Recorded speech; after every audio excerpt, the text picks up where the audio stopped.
Buenas tardes a todos. Mi nombre es Liz y junto a mis compañeros del Grupo 4 presentamos hoy nuestro trabajo académico número 2, titulado Iter criminis o Camino del Delito en el Derecho Penal Peruano, correspondiente al curso de Derecho Penal General, bajo la docencia del doctor Julio Miguel Natividad Solano. Este tema es uno de los más fundamentales dentro de la teoría general del delito y a continuación les explicaré por qué. Para comenzar, debemos entender qué significa el término iter criminis. Proviene del latín y significa literalmente camino del delito.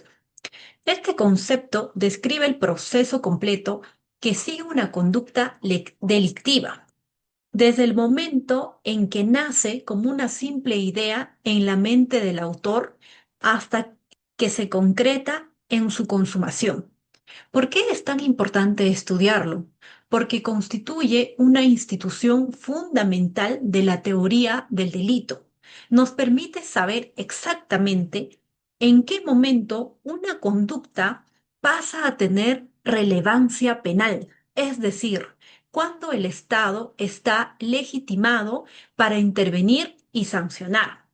Su estudio es esencial para comprender tres instituciones claves del derecho penal peruano: la tentativa, la consumación y la responsabilidad penal. Y aquí está la idea más importante que debe llevarse de esta introducción. No toda intención de delinquir es castigado por el derecho penal. El simple hecho de pensar en cometer un delito no genera responsabilidad penal. El ordenamiento jurídico respeta la libertad de pensamiento y solo interviene cuando esa intención se exterioriza en actos concretos. Con esto queda claro que iter criminis actúa como un límite garantista frente al poder punitivo del Estado. A continuación, mis compañeros desarrollarán cada una de las etapas que conforman este camino del delito.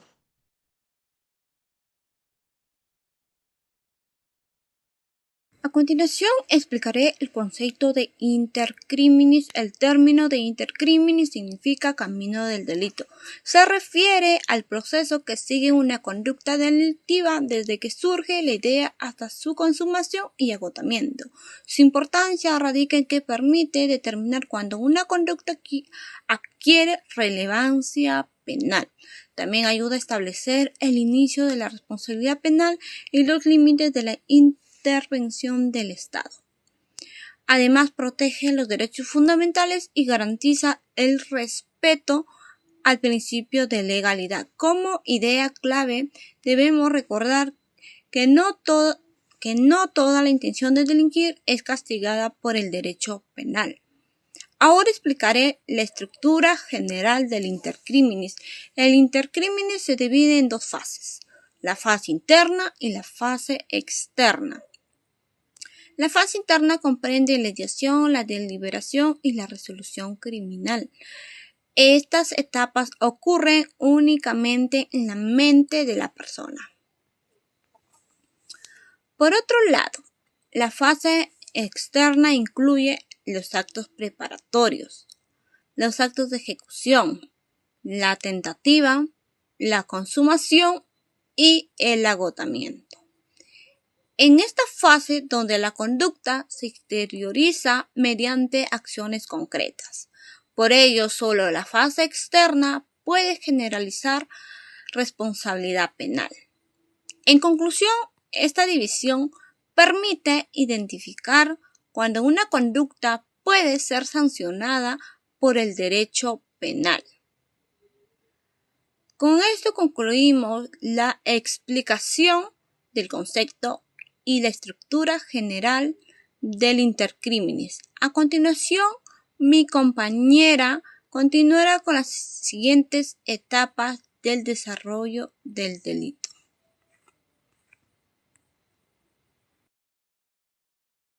Continuando con la exposición, yo voy a hablar sobre los actos preparatorios. Los actos preparatorios Son las acciones que una persona realiza antes de cometer un delito con el objetivo de facilitar su ejecución. Por ejemplo, comprar herramientas para un robo, investigar a una posible víctima y planificar cómo llevar a cabo el delito. En general, estas conductas no son castigadas por la ley peruana porque todavía no presentan un peligro concreto para el bien jurídico protegido. Sin embargo, existen excepciones en delitos graves como el terrorismo, el tráfico ilícito de drogas y el crimen organizado. La razón por la que normalmente no se sancionan los actos preparatorios es porque aún no se ha producido un daño directo. Estas acciones pueden confundirse con actividades legales y castigarlas implicaría una intervención excesiva del derecho penal. Por otro lado, los actos de ejecución comienzan cuando la persona deja de prepararse y empieza a realizar directamente la conducta delictiva. Determinar el momento exacto en que inicia esta etapa ha sido un tema muy debatido. Por ello, se han desarrollado distintas teorías, como la objetiva, la subjetiva y la objetiva individual, que es la más aceptada actualmente. Finalmente, la tentativa ocurre cuando una persona inicia la ejecución de un delito con la intención de consumarlo, pero no logra complementarlo por causas ajenas a su voluntad. Aunque el delito no se consuma, la ley considera que existe suficiente peligrosidad para imponer una sanción. Gracias, le doy pase a mi siguiente compañero.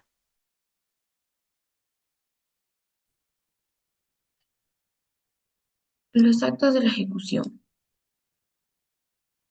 constituyen el inicio de la realización del tipo penal. En esta etapa, el sujeto deja atrás la simple separación y comienza a ejecutar directamente la conducta descrita por la ley penal.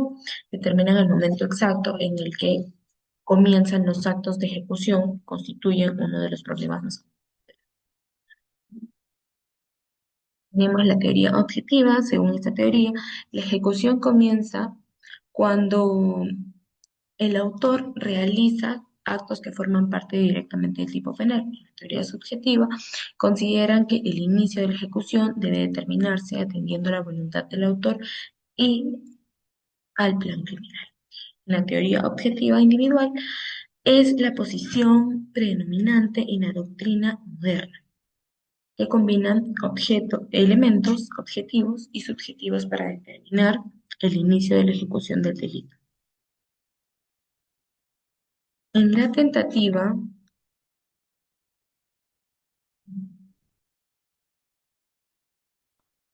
tentativa, es una de las instituciones más importantes vinculadas al iter criminis, que se configura cuando el sujeto inicia la ejecución dentro del delito mediante los actos idóneos dirigidos a su consumación, pero este no llega a producirse por circunstancias ajenas a su voluntad.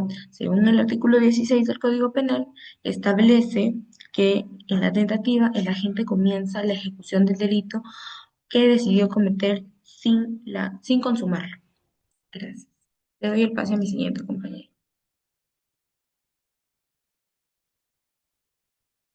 Continuando con la exposición, clase tentativa. La tentativa inacabada se presenta cuando el sujeto no realiza todos los actos necesarios para la consumación de delito. Por ejemplo, una persona intenta forzar la puerta de una vivienda para ingresar a robar, pero es detenida antes de lograr su objetivo. Tentativa acabada. Ocurre cuando el sujeto ejecuta todos los actos necesarios para consumar el delito, pero el resultado no se produce por circunstancias ajenas a su voluntad. Por ejemplo, quien dispara contra otra persona con intención de matarla, pero la víctima sobrevive gracias a la rápida atención médica. Desistimiento voluntario. El desistimiento voluntario constituye una causa de exclusión de la pena regulada por el artículo 17 del Código Penal. Se produce cuando el propio autor decide libremente abandonar la ejecución del delito antes de su consumación. Para que exista desistimiento voluntario, es necesario que la decisión sea espontánea, que no exista una imposibilidad material para continuar y que el abandono sea definitivo.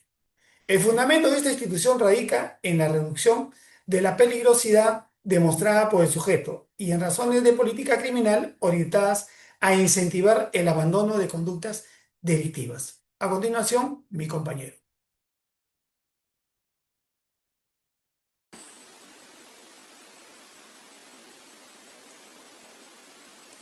Continuando con la exposición, vamos a hablar ahora de la consumación y el agotamiento.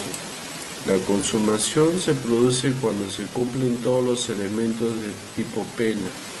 Tenemos, por ejemplo, el homicidio, la muerte de la víctima, el hurto, que es el apoderamiento del bien, y el agotamiento, que es la etapa posterior donde el autor obtiene el beneficio perseguido. Regulación en el Código Penal peruano. Tenemos como normativa principal la Constitución Política del Perú, el Código Penal peruano.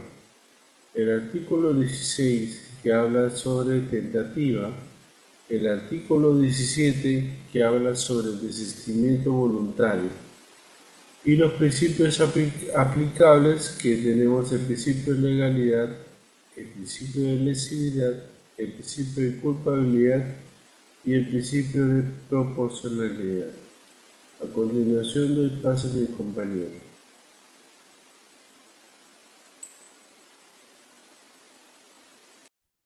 Bueno, continuando con la jurisprudencia peruana, tenemos el recurso de nulidad número 2528 del 2010 en Junín. Bueno, la Corte Suprema estableció uno de los precedentes más importantes en lo que es la materia de intercrímenes en el recurso de nulidad 2528 del 2010 en Junín. En esa resolución, la Corte Suprema precisó que el intercrímenes comprende una fase interna y una fase externa, estableciendo que únicamente esta última tenga una relevancia penal. También podemos mencionar la diferencia entre actos preparatorios y los actos ejecutivos. En la jurisprudencia peruana ha señalado que existe una diferencia entre ambas categorías que debe realizarse considerando la proximidad de la conducta respecto al resultado con la relación directa con el tipo penal. También en este recurso de nulidad podemos observar el concepto de tentativa y los límites de la intervención penal. También como importancia tenemos que uniformice los criterios de la aplicación del derecho penal. Por otro lado, tenemos la importancia del intercrímenes, en la cual permite determinar la responsabilidad penal, en la cual podemos mencionar que la política criminal puede definirse como un conjunto de estrategias adoptadas por el Estado para prevenir, controlar y sancionar la criminalidad. En este contexto, el intercrímenes desempeña un papel fundamental porque permite determinar el momento adecuado para la intervención del derecho penal. También como importancia del intercrímenes podemos mencionar la individualización de la pena, que protege los derechos jurídicos, hace respetar los derechos fundamentales y garantiza la seguridad jurídica. Continuando con la exposición, algunas de las conclusiones. El intercrímenes constituye el proceso de desarrollo de la conducta delictiva desde su concepción psicológica hasta su consumación y eventual agotamiento, permitiendo determinar el momento en que surge la responsabilidad penal. 2. La fase interna del delito comprende la ideación, deliberación y resolución criminal, etapas que permanecen impunes debido a la protección constitucional de la libertad de pensamiento y al principio de lesividad. La tentativa constituye una institución fundamental del derecho penal peruano, ya que permite sancionar conductas que han iniciado la ejecución del delito sin llegar a consumarse por causas ajenas a la voluntad del autor. Cuarto, la fase interna influye en los actos preparatorios, actos ejecutivos, tentativa, consumación y agotamiento, siendo estas etapas las que adquieren relevancia jurídico-penal. Quinto, la jurisprudencia de la Corte Suprema ha desempeñado un papel fundamental en la delimitación de las distintas etapas del intercriminis, especialmente en la diferenciación entre actos preparatorios y actos ejecutivos. El estudio del intercriminis fortalece la seguridad jurídica y garantiza una aplicación más justa proporcional del derecho penal. La evolución de las nuevas formas de criminalidad exige una interpretación dinámica de la teoría del intercriminis que permita responder adecuadamente a los desafíos contemporáneos. Muchas gracias.